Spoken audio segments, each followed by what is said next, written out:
ময়মনসিংহে বাসের ধাক্কায় সিএনজি অটোরিকশার চালক সহ 7 জন আরোহী নিহত হয়েছেন। নিহতদের মধ্যে 3 জনই একই পরিবারের।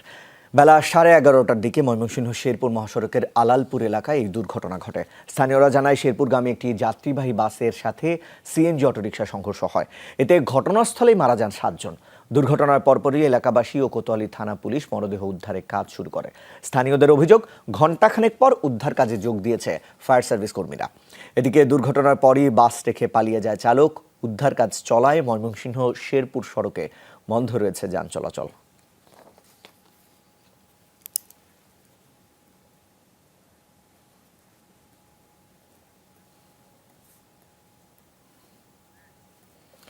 ময়মনসিংহ থেকে সরাসরি যুক্ত হচ্ছেন সহকর্মী হোসাইন শহীদ।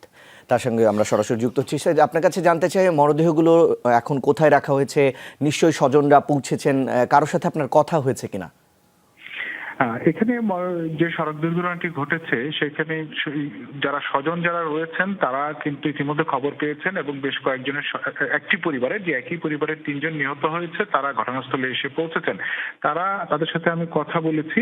তারা যেটি জানিয়েছেন যে আজকে এই একই পরিবারের যারা 3 সদস্য রয়েছেন তাদের এক আত্মীয় ময়মনসিংহ সদরে বাড়ি মারা গিয়েছেন। সেই জানাজায় অংশ নিতে তারা এসেছিলেন এবং এই বাড়িতে যাওয়ার পথে আত্মীয়ের বাড়িতে জানাজায় অংশগ্রহণ করার যাওয়ার পথেই কিন্তু এই দুর্ঘটনাটি ঘটে।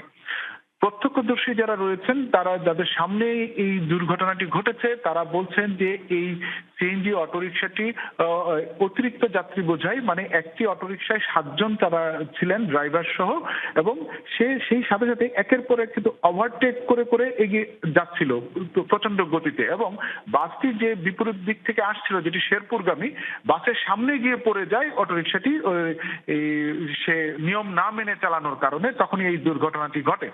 ঘটনার পরপর যে যান চলাচল বন্ধ হয়েছিল সেটি পরবর্তীতে পুলিশ এবং ঘটনাস্থলে পৌঁছে যান চলাচল এখন স্বাভাবিক করেছে।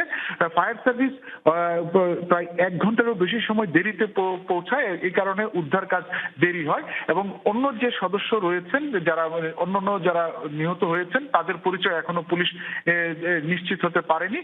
পুলিশ জানিয়েছে তাদের পরিচয় উদ্ধারের চেষ্টা তারা করছেন। পাশাপাশি